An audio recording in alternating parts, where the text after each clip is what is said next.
Abra sua Bíblia, querido, no nome de Jesus, Mateus, capítulo de número 7.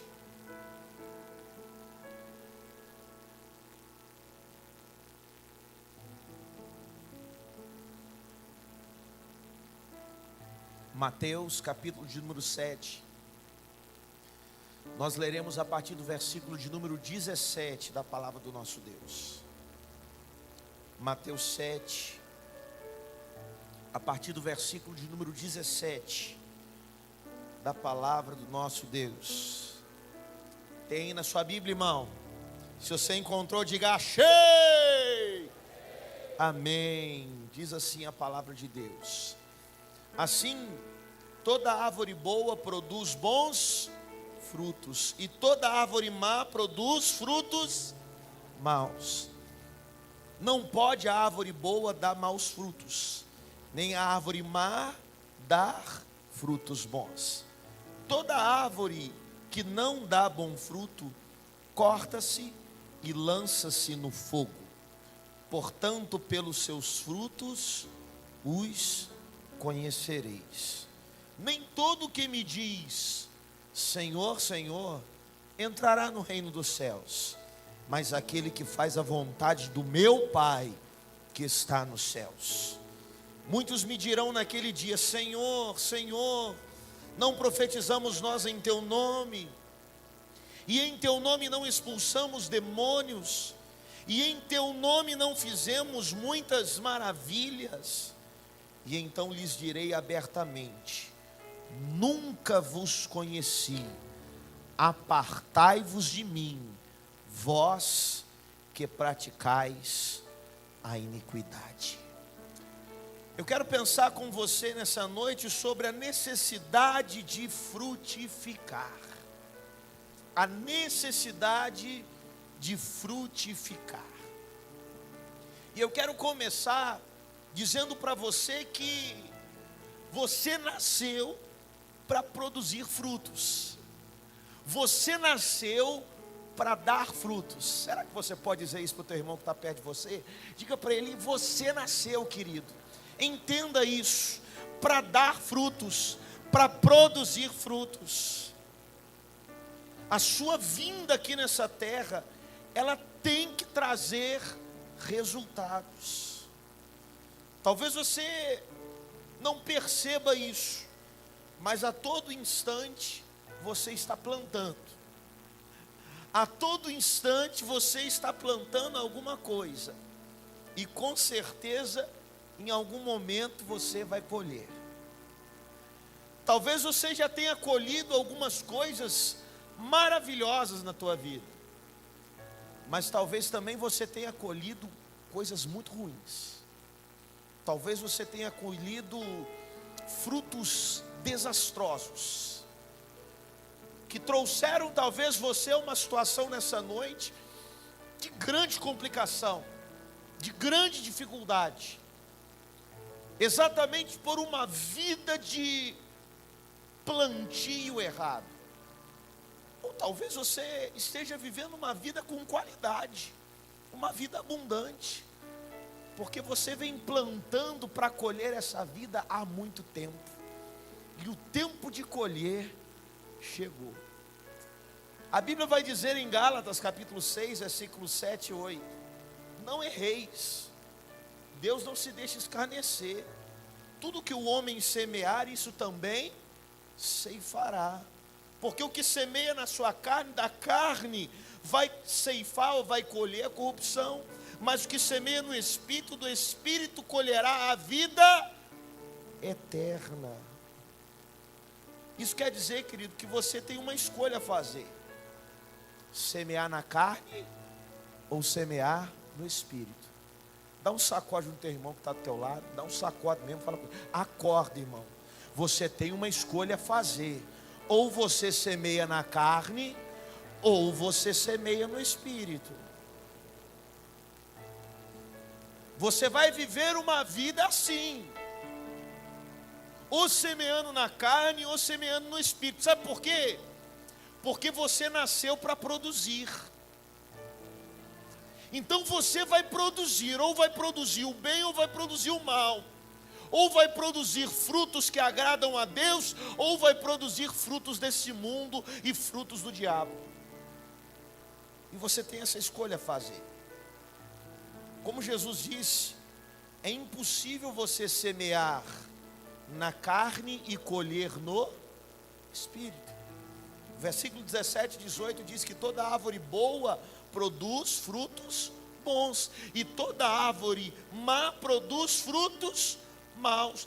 Não se pode a árvore boa dar maus frutos, nem a árvore má dar frutos bons. Não tem jeito. De um limoeiro se colhe limões, de uma laranjeira se colhe laranjas. Não se colhe laranjas de um limoeiro, como não se colhe limões de uma laranjeira. A árvore que produz o fruto, ela é destinada para aquilo, e ela nasceu para aquilo. Então a gente tem uma definição. Quando você semeia na carne, você se torna uma árvore má. Mas quando você semeia no Espírito, você se transforma numa árvore maravilhosa. Existem pessoas na igreja que, infelizmente, mesmo estando na igreja, mesmo frequentando cultos, mesmo se assentando em cadeiras de igrejas, mesmo participando de células, participando de alguns ministérios, infelizmente tem semeado na carne. E a nossa preocupação deve ser em levar a todos a semearem no Espírito. Porque da igreja de Jesus, de dentro da igreja de Jesus, só devem sair bons frutos. E a pergunta é: por que de dentro da igreja saem maus frutos? Porque muitos que estão dentro dela não estão semeando no Espírito, não estão se preocupando em viver no Espírito. Somente o semear no Espírito vai fazer de mim, de você, discípulos de Jesus de verdade, servos de Jesus de verdade, filhos de Deus de verdade. Toda árvore que não dá fruto, o versículo 19 de Mateus 7 diz: corta-se e lança-se no fogo. Olha nos olhos do teu irmão e diz para ele assim: irmão, presta atenção numa coisa. Eu não quero que você vá para o fogo. Eu não quero. E o fato de estar na igreja não é suficiente para fazer você ter uma vida eterna. O fato de você frequentar uma igreja, de você participar de cultos, não é suficiente para que você alcance o céu. O fato de você simplesmente participar de uma religião não vai conduzir você a uma vida eterna. Só desfruta da vida eterna quem vive uma vida semeando no Espírito. A Bíblia é muito clara, e Jesus nesse texto diz que são pelos frutos que se conhece uma árvore. Ou seja, são pelas nossas ações que nós somos reconhecidos como filhos de Deus, como discípulos de Jesus. Portanto, eu quero dizer para você que existe uma necessidade de frutificar em sua vida. É necessário que isso aconteça. É necessário que isso aconteça para que a gente seja caracterizado como discípulo. Eu serei qualificado, caracterizado como discípulo de Jesus pelos frutos que eu produzo. O versículo 20 do capítulo 7 de Mateus é muito claro quando diz: pelos seus frutos os conhecereis. Nós seremos conhecidos como filhos de Deus pelos frutos de Deus que produzimos nessa terra. Mas a gente está vivendo um tempo muito complicado, em que as pessoas, elas não têm produzido frutos, elas só têm frequentado igrejas. E por conta dessa falta de produção de fruto dentro da igreja, a igreja, se eu for utilizar uma linguagem bem pop, eu diria, a igreja está ficando pichada. Não é isso? Olha, faz isso para o teu irmão. Fala, irmão, toma cuidado. Se você não estiver produzindo fruto do Espírito, você está deixando a igreja, faz assim, pichada, irmão. A igreja está ficando pichada. Por que as pessoas, e muitas delas que estão no mundo, não querem saber mais de igreja? Porque dentro da igreja elas estão vendo pessoas fazerem coisas que nem elas são capazes de fazer, elas que estão no mundo. Está complicado. As pessoas não têm produzido frutos que as qualifiquem como discípulos de Jesus.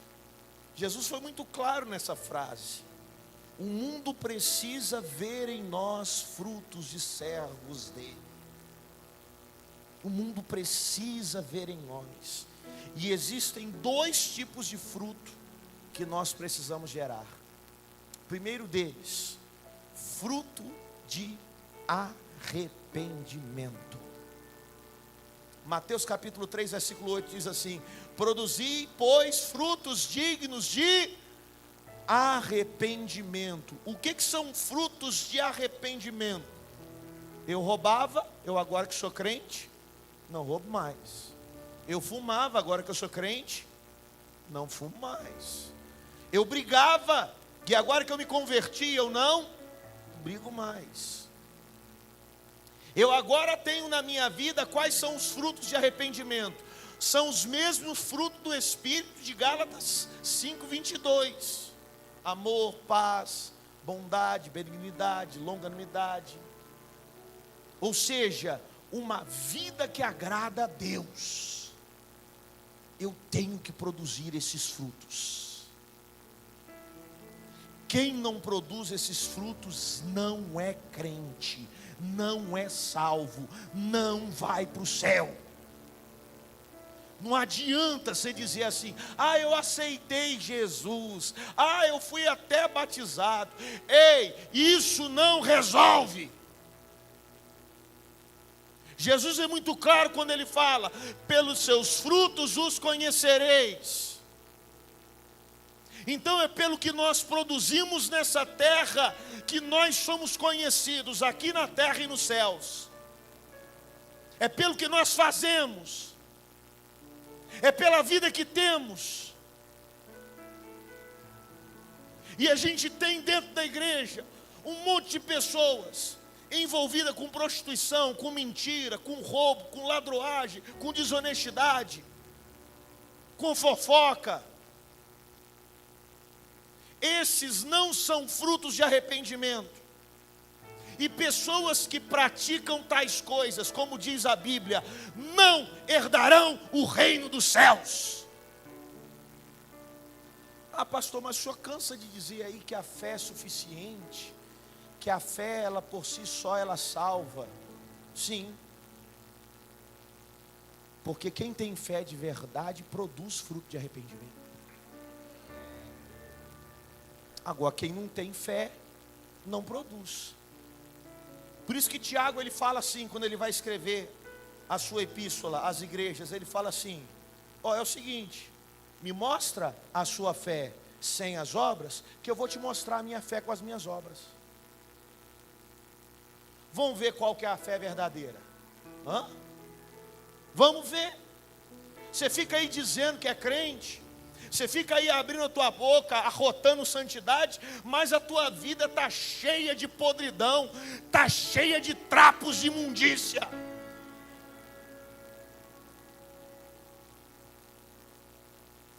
Essa fé sem obras é uma fé morta.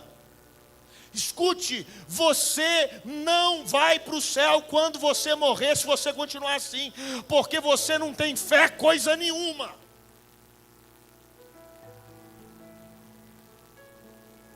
Dá um abraçado no teu irmão e fala assim: irmão, segura aí, o chão está duro. Segura aí, o chão está duro.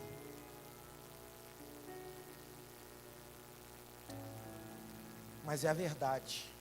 A igreja precisa ouvir isso. Nós precisamos viver isso. Eu estava pregando hoje no Bela Vista pela manhã e estava dizendo: os maiores obstáculos para a conversão das pessoas não é o diabo, não são os pecados que existem por aí afora nesse mundo, não são as bandejas de Satanás, são os próprios crentes. São os próprios crentes que estão escandalizando a igreja de Jesus por aí afora. E Jesus falou assim, Jesus cortou embaixo na raiz. Ele falou assim: ó, é impossível que não venham escândalos, mas ai daquele por quem vierem os escândalos. Era melhor que se fosse amarrado no pescoço dele um peso e ele fosse jogado no meio do mar, do que se ele tivesse feito isso e se tornado pedra de tropeço para os meus pequeninos. A gente precisa gerar fruto de arrependimento, porque isso me qualifica como um crente, como alguém que tem vida eterna. E existe um outro fruto que eu tenho que produzir. E o outro fruto que eu tenho que produzir são filhos, outros discípulos de Jesus. A famosa frase de Jesus em Mateus 28, versículo 19, diz: portanto, ide, fazei discípulos de todas as nações. Isso quer dizer que eu preciso gerar outras pessoas parecidas com Jesus. É uma necessidade fazer isso. Pastor Eibe Uber, que é a minha grande referência de ministério pastoral, ele diz: ovelha sadia sempre dá muita cria. Se você tem uma vida que produz fruto de arrependimento, se você é um crente de verdade, um homem de Deus, uma mulher de Deus, você vai dar muita cria, você vai gerar muitas ovelhas, você vai gerar muitos discípulos de Jesus. Mas a gente está vivendo um momento muito complicado, que as pessoas muitas vezes entram na igreja, participam de um fire camp, participam de um encontro com Deus e voltam queimando, fritando, né? Sabe aquela imagem que às vezes o pessoal posta no Instagram, antigamente no Facebook, né? Manda nos grupos, né? O cara saindo de um lugar queimando assim, ó, chamas. Aí sai, eu vou ganhar o mundo. E ele começa, ele fala assim: Pink, adivinha o que a gente vai fazer hoje? Vamos mudar o mundo.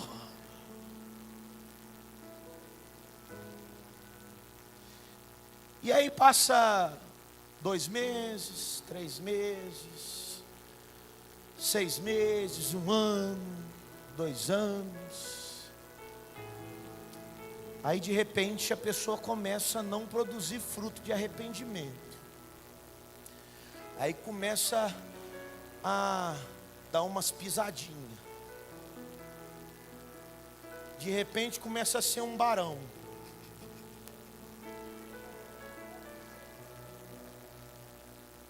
Dá umas pisadinhas fora. Demorou a cair a ficha, né, irmão? Pelo amor de Deus. Demorou a cair. Graças a Deus que demorou a cair. Graças a Deus. Mas aí começa a viver assim, sabe? E de repente, ele chega para o líder dele, para o supervisor dele, para o pastor dele, e fala assim: eu não quero fazer mais nada. Toma minha célula, toma meu ministério, eu estou cansado. Aí a gente já logo fica preocupado e fala assim: mas você vai se manter junto com a gente, né? Você não vai sair da igreja não, né? Aí, não. Vou ficar aqui. É porque é muito para minha cabeça, sabe, pastor? Aí cita uma frase, e a frase é: eu só não quero mais ser referência aí.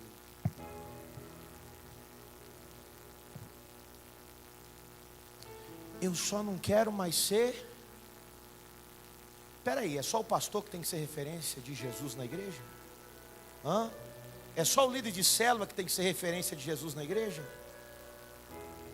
Todos têm que ser referência de Cristo Jesus nessa terra, na igreja de Jesus. Todos, absolutamente todos. Então quando você abre a tua boca e diz: eu só não quero mais ser referência, você está dizendo assim: eu não quero mais ser discípulo. Eu não quero mais ser discípulo de Jesus. Você está dizendo assim: eu não quero ser cristão mais. Sabe por quê? Porque a palavra cristão, ela quer dizer pequeno Cristo. Referência. Posso ouvir um amém? Referência. Então eu não posso aceitar isso na minha vida.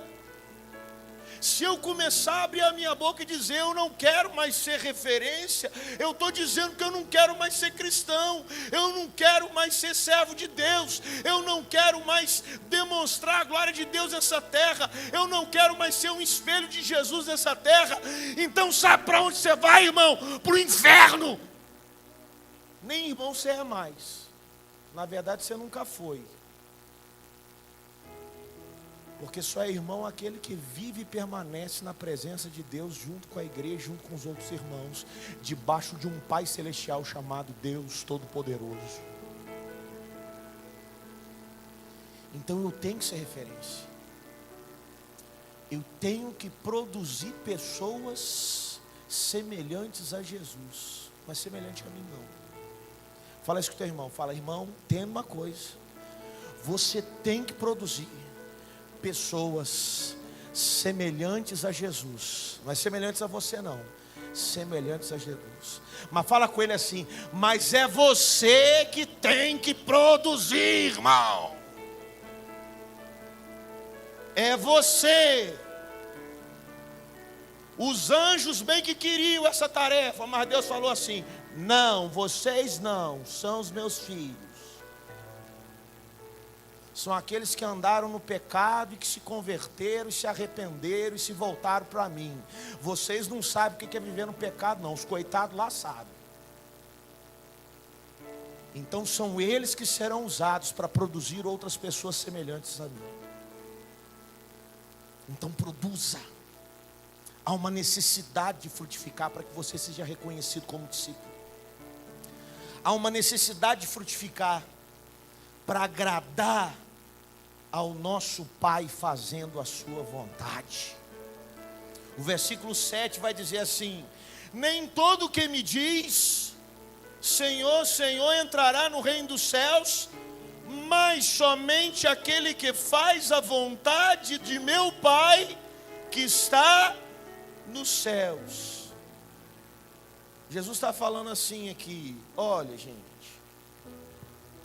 não é quem fica na igreja levantando a mão, dizendo Senhor, Senhor, cantando, dizendo glória a Deus, aleluia, durante a palavra dizendo aí, ó, fala Deus, ei Jeová, ó o manto. Não é só esse, e não é esse que vai entrar no reino dos céus. é aquele que faz a vontade de Deus. A religiosidade o tempo inteiro é condenada por Jesus. Simplesmente por ser religioso, você não vai acessar o céu, querido. Simplesmente por dizer que você é da Love, você não vai acessar o céu. Simplesmente por dizer que você é evangélico, que você é cristão, você não vai acessar o céu. Para ter a vida eterna, tem que fazer a vontade de Deus, tem que ser submisso a Ele.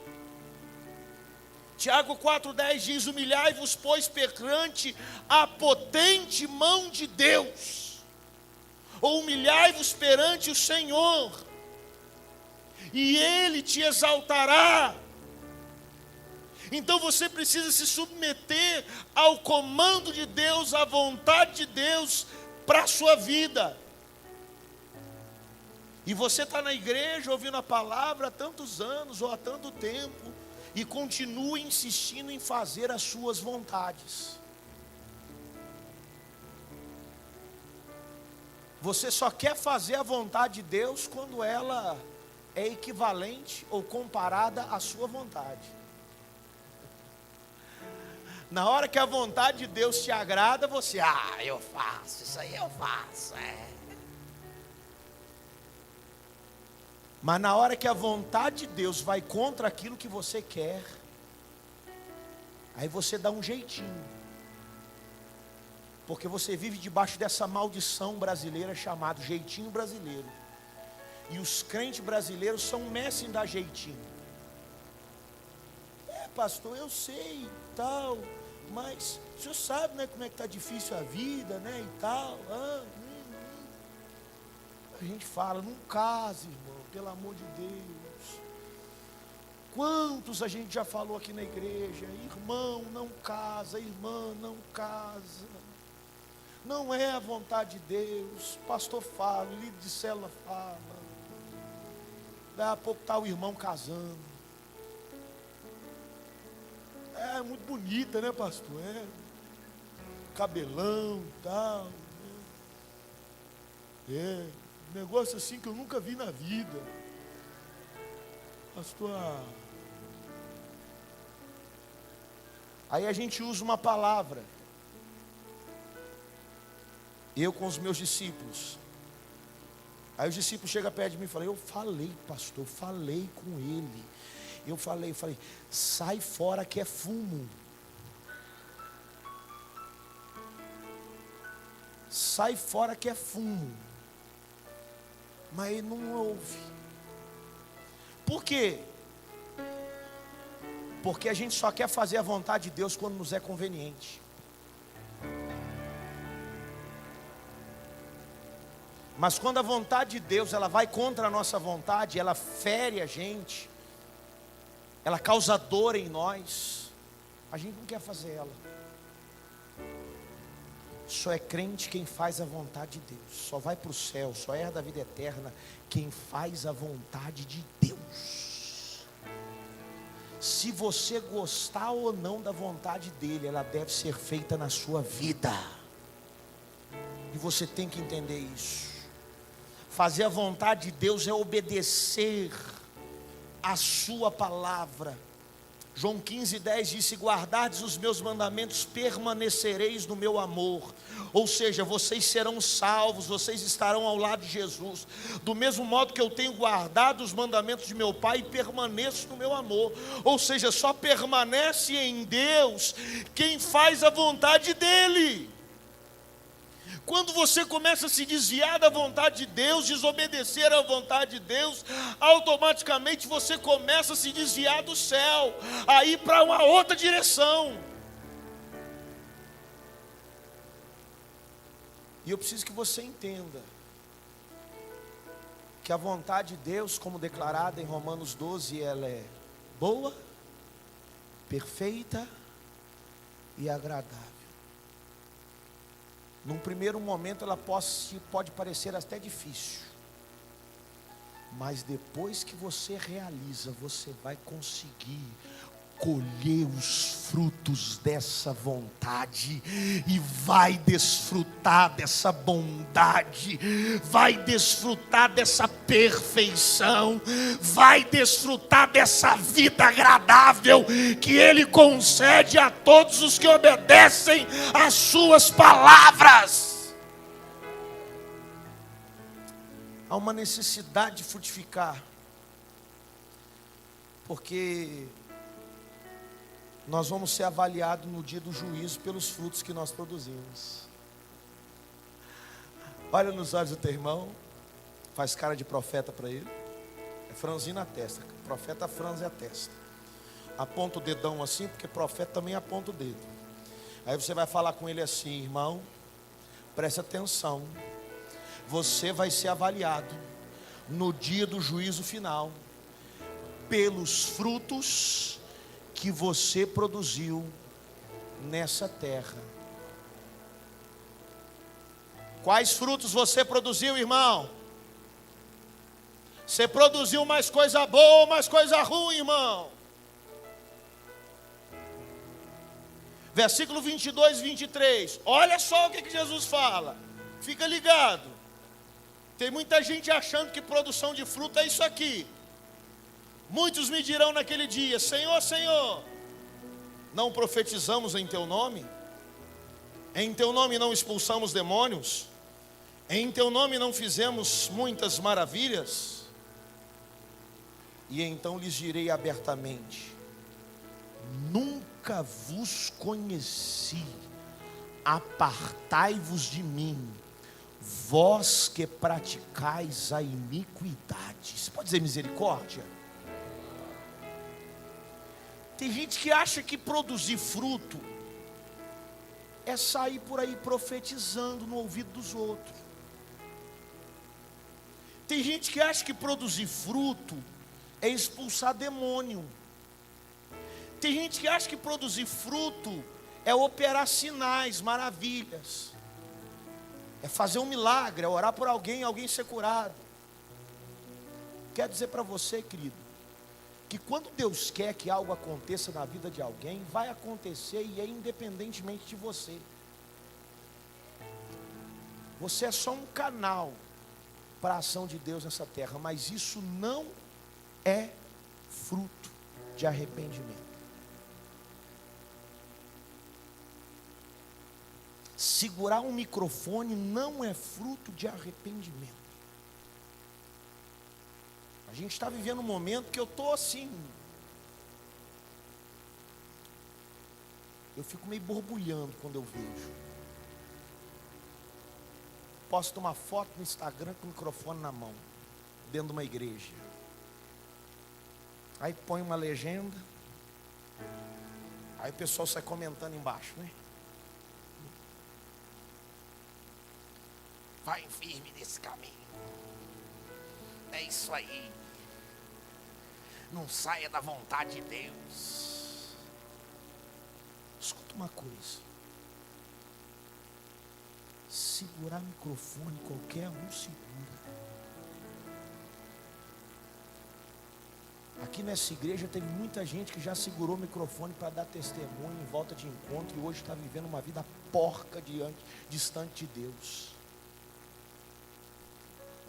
Muitos já seguraram microfones aqui e pregaram, e abandonaram a fé, e naufragaram na fé.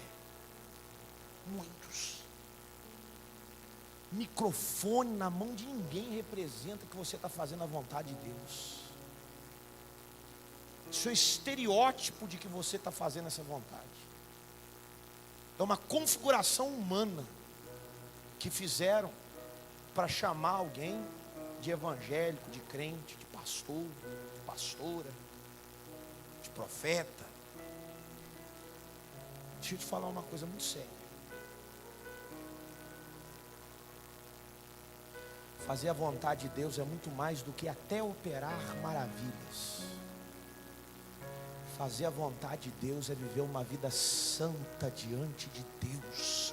é viver uma vida afastado do pecado diante de Deus, é viver uma vida sem a contaminação do mundo diante de Deus, é ter uma vida de devoção, talvez uma vida que ninguém veja, mas que você tem diante de Deus. É isso que é fazer a vontade de Deus. Porque vai ter muita gente que no dia do juízo final vai estar segurando o microfone, e Jesus vai voltar, e 10% da igreja vai subir, e o bobão vai ficar lá com o microfone na mão pregando, e ele não vai ser arrebatado. E não vem com essa perguntinha de Instagram: pastor, vai ter segunda chance? Tem não, irmão. Tem não. É uma só. Ele voltou, acabou. Morreu Bahia. Zerou. Game over. É isso. Então trate de ser santo diante de Deus, de produzir frutos de arrependimento diante de Deus. Você fica aí: eu queria tanto, sabe, orar para as pessoas serem curadas, eu queria tanto operar uma maravilha, um milagre, eu queria tanto. Você tem que querer muito, é ser santo, sem vergonha. É isso que você tem que querer. Ter uma vida que agrada ao Senhor, ter uma vida que exalta o santo nome de Deus. É isso que você tem que querer na sua vida. Paulo vai dizer aos Tessalonicenses no capítulo 1, versículo 3: eu me lembro sem cessar da obra da vossa fé, do trabalho do amor, da paciência, da esperança em nosso Senhor Jesus Cristo, diante de nosso Deus e Pai. Obra da fé, vida de santidade, vida que agrada a Deus. 2 Coríntios 5,10 diz: porque todos devemos comparecer ante o tribunal de Cristo, para cada um receber segundo o que tiver feito por meio do corpo, ou bem ou mal. Tem muita gente que tem dom e está fazendo mal. Não adianta ter dom e fazer o mal, tem que ter dom e fazer o bem. É isso que vai te dar acesso ao céu. É isso que vai te fazer herdar a vida eterna. Espero que você tenha entendido que existe uma necessidade de frutificar em sua vida. Deus quer que você seja taxado como um discípulo verdadeiro dele. Deus quer que você agrade a Ele através da produção dos frutos. E Deus quer te avaliar positivamente no dia do juízo final. Ele quer te dizer: servo bom e fiel, sobre o pouco foste fiel, sobre o muito te colocarei. Entra no gozo do teu Senhor.